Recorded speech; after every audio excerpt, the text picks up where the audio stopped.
સરકારી યોજનાનો લાભ લેવા અને ફોર્મ ભરવા માટે અમારી ચેનલને સબસ્ક્રાઇબ કરો। મિત્રો આજે આપણે વાત કરવાના છીએ આંબેડકર આવાસ યોજના વિશે, જેમાં એક મોટો ફેરફાર કરવામાં આવેલો છે। તમે રકમ જોઈ શકો છો, 50,000 રૂપિયાનો વધારો છે એ કરી દેવામાં આવેલો છે। પહેલા 1,32,000 રૂપિયા તમને આપવામાં આવતા હતા, પરંતુ હવે 1,82,000 રૂપિયાની સહાય છે એ મળવાપાત્ર થશે જો તમારે મકાન બનાવવું હોય તો મિત્રો શું છે યોજના વિશે સંપૂર્ણ માહિતી તમને આ વિડીયોની અંદર આપવાની છે, તો વિડીયોને પૂરો જોવા વિનંતી। જો તમને વિડીયો ગમે તો લાઈક કરી દેજો, તમારા મિત્રો સુધી શેર કરજો અને ચેનલને સબસ્ક્રાઇબ કરી લેજો, જેથી આવી કોઈ પણ માહિતી આપ સુધી પહોંચતી રહે। ચાલો શરૂ કરીએ। મિત્રો વાત કરીશું સૌપ્રથમ યોજનાનો હેતુ શું છે, તો કે અનુસૂચિત જાતિના નબળી આર્થિક સ્થિતિ ધરાવતા અને ખાસ કરીને જે લોકો ગરીબી રેખા નીચે ઘર વિહોણા લોકોને સમયબદ્ધ કાર્યક્રમ રૂપે તબક્કાવાર આવાસો છે એ પૂરા પાડવાનો છે। જે વ્યક્તિઓ ખુલ્લા પ્લોટ ધરાવતા હોય, તદ્દન કાચું, ગાર માટીનું, ઘાસ પૂડાવાળું અથવા તો કુબા ટાઈપનું મકાન કે જે રહેવા લાયક ન હોય, તો આવા મકાન ધરાવનાર તથા મકાનની માલિકીની સંમતિથીને પ્રથમ માળ ઉપર બાંધકામ જે લોકો કરવા માંગતા હોય એમને 1,70,000 રૂપિયાના 4 હપ્તા પેટે સહાય છે એ ચૂકવવામાં આવશે। તો અહીં મિત્રો તમે જોઈ શકો છો, પહેલા 1,20,000 રૂપિયા ચૂકવાતી હતી, પરંતુ હવે એને વધારી અને 1,70,000 રૂપિયાના 4 હપ્તા છે એ તમને આપવામાં આવે છે। તો મિત્રો આ હપ્તા કઈ રીતે મળશે, તો કે જે પ્રથમ હપ્તો છે એ 30,000 રૂપિયાનો જે વહીવટી મંજૂરીના હુકમ સાથે તમને આપવામાં આવે છે। ત્યાર પછી બીજો હપ્તો છે જે 80,000નો પ્લિન્થ લેવલ સુધી તમે પહોંચો ત્યાર પછી તમને આપવામાં આવે છે। ત્રીજો હપ્તો મિત્રો 50,000 રૂપિયાનો જે રૂફકાસ્ટ લેવલ પૂર્ણ થયેથીને તમને મળવાપાત્ર થશે। અને ચોથો હપ્તો 10,000 રૂપિયા જ્યારે તમે શૌચાલય સહિતનું સંપૂર્ણ બાંધકામ છે એ પૂર્ણ કરશો ત્યારે તમને આ તમામ રૂપિયા છે એ મળી જશે। એટલે કે આનો ટોટલ તમે કરો તો 1,70,000 રૂપિયા થશે। તો આ રીતે મિત્રો તમને 4 હપ્તાની અંદર છે એ સહાય આપવામાં આવે છે। હવે આના નિયમો અને શરતો શું રહેશે તો એના વિશે ચર્ચા કરી લઈએ।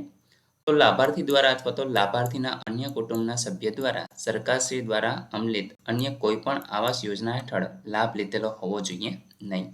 ગ્રામ્ય વિસ્તાર અને શહેરી વિસ્તારની અંદર તમારી આવક છે 6 લાખ અથવા તો એનાથીને ઓછી હોવી જોઈએ। મકાનની સહાયની રકમ 1,70,000 રહેશે। વધુમાં શૌચાલય માટે જેમને 12,000ની સહાય મળવાપાત્ર હોય તેમને અલગથીને તે યોજનાના નિયમ પ્રમાણે મળવાપાત્ર હશે, પરંતુ જો લાભાર્થીને શૌચાલયની સહાય ન મળે તો પણ તમારે 1,70,000માંથી જ ફરજિયાત છે એ શૌચાલય બનાવવાના રહેશે। એટલે કે મિત્રો અહીંયા તમે જોશો તો 1,70,000 પ્લસ 12,000 એટલે કે 1,82,000 રૂપિયાની સહાય છે એ તમને ટોટલ મળવાપાત્ર હોય છે। પરંતુ માની લો કે તમને શૌચાલયની સહાય ન મળે તો પણ તમારે 1,70,000માંથી શૌચાલય તો બનાવવાનું રહેશે જ। જો બંને યોજનાનો લાભ મળતો હશે તો તમને 1,82,000 ટોટલ મળવાપાત્ર થશે।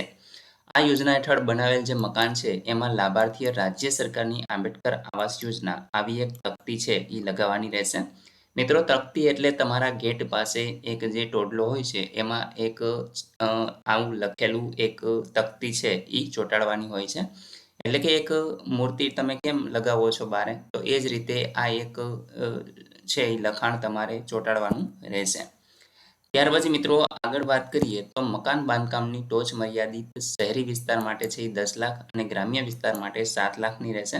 એટલે કે તમે આ મકાન બનાવવા માટે જે પણ રૂપિયા ઘટે એ વધુમાં વધુ 10 લાખ રૂપિયા સુધીનું અંદરનું જ મકાન શહેરીમાં રહેતા હોય તો, અને બાકી 7 લાખ રૂપિયા સુધીનું મકાન છે એ ગ્રામ્ય વિસ્તારમાં રહેતા હોય તો તમે બનાવી શકો છો, એમાં તમને લાભ મળવાપાત્ર હોય છે। શહેરી વિસ્તારમાં અફોર્ડેબલ હાઉસિંગ સ્કીમ હેઠળ આવતી સહાય છે એ ઉપરની ટોચ મર્યાદા લાગુ પડતી નથી। એટલે કે જે તે યોજના હેઠળ ટોચ મર્યાદા હશે તે લાગુ થશે। મકાન સહાયના પ્રથમ હપ્તાની ચૂકવણી કરીએથી 2 વર્ષની અંદર જ તમારે મકાન બાંધકામ છે એ પૂર્ણ કરવાનું રહેશે। એટલે કે મિત્રો તમે જ્યારથી પહેલો હપ્તો મળે ત્યારથી તમારે 2 વર્ષની અંદર મકાન તમે ચાલુ કરો એટલે 2 વર્ષની અંદર પૂર્ણ કરી દેવાનું રહેશે, તો તમને બધા જ હપ્તા છે એ ચૂકવવામાં આવશે। હવે અહીંયા લાભાર્થીની ઉંમર છે એ 21 વર્ષ અથવા તો એનાથી વધારે હોવી જોઈએ। ઓછી હશે તો તમને આ યોજનાનો લાભ છે એ મળવાપાત્ર થતો નથી।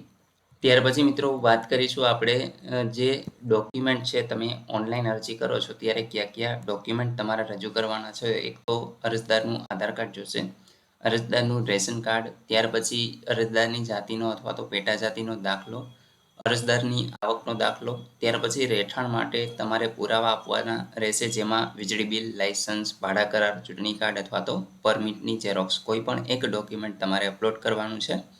જમીન માલિકીનો આધાર, દસ્તાવેજ, આકારણી પત્ર, હકપત્ર અથવા તો સનદપત્ર તમને જે પણ લાગુ પડતું હોય એ તમારે આપવાનું છે. બેંક પાસબુકની પ્રથમ પાનાની નકલ અથવા તો કેન્સલ ચેક જે અરજદારના નામનું જ ખાતું હોવું જોઈએ. ત્યાર પછી મિત્રો પતિના મરણનો દાખલો. જો કોઈ વિધવા સ્ત્રી આ અરજી ફોર્મ ભરતી હોય તો એમના પતિના મરણનો દાખલો છે એ પણ રજૂ કરવાનો રહેશે. જે જમીન ઉપર મકાન બાંધવાનું છે તે જમીનના ક્ષેત્ર પર જણાવતા ચતુર્દિશા દર્શાવતા નકશાની નકલ જે તલાટી કમ મંત્રીના સહી સિક્કાવાળી છે એ હોવી જોઈએ. ત્યાર પછી ચૂંટણી ઓળખપત્ર તમારે આપવાનું છે. મકાન બાંધકામ ચીઠી એ મિત્રો તમે ગ્રામ્યની અંદર મકાન બાંધકામ કરતા હોય તો ગ્રામ પંચાયત આપે છે. ત્યાર પછી શહેરી વિસ્તારની અંદર નગરપાલિકા કે મહાનગરપાલિકા છે ત્યાંથી તમારે મકાન બાંધકામ માટેની ચિઠ્ઠી છે એ રજૂ કરવાની હોય છે. અગાઉ વિભાગની આ યોજના હેઠળ કોઈ પણ અન્ય વિભાગ હસ્તકની નિર્માણ યોજના હેઠળ લાભ લીધેલો નથી તે અંગેનું એક બાહેંધરી પત્રક છે તમારે રજૂ કરવાનું હોય છે. તો મિત્રો આટલા ડોક્યુમેન્ટ છે એ તમારે રજૂ કરવાના રહેશે. અને જે જગ્યાએ મકાન બાંધકામ કરવાનું હોય તે જગ્યાએ એક ખુલ્લો પ્લોટ અથવા તો જર્જરિત મકાન હોય તો એનો ફોટો છે એ તમારે રજૂ કરવાનો રહેશે. તો આ તમામ ડોક્યુમેન્ટ તમે સ્ક્રીનશોટ લઈ શકો છો અથવા તો વિડીયોને પોઝ કરી અને જોઈ અને ત્યાર પછી તમામ ડોક્યુમેન્ટ ભેગા કરી અને અરજી ફોર્મ ભરી શકો છો. મિત્રો આશા રાખું છું કે આ વિડીયોની અંદર તમને યોજના વિશે સંપૂર્ણ માહિતી મળી ગઈ છે. તેમ છતાં પણ કોઈ પ્રશ્ન હોય તો તમે કોમેન્ટ દ્વારા પૂછી શકો છો. વિડીયોને લાઇક કરી દેજો, તમારા મિત્રો સુધી શેર કરજો અને ચેનલને સબસ્ક્રાઇબ કરી લેજો જેથી આવી કોઈ પણ માહિતી આપ સુધી પહોંચતી રહે. વિડીયો જોવા બદલ આપનો ખૂબ ખૂબ આભાર. મળીએ એક નવા વિડીયો સાથે. ત્યાં સુધી જય હિન્દ.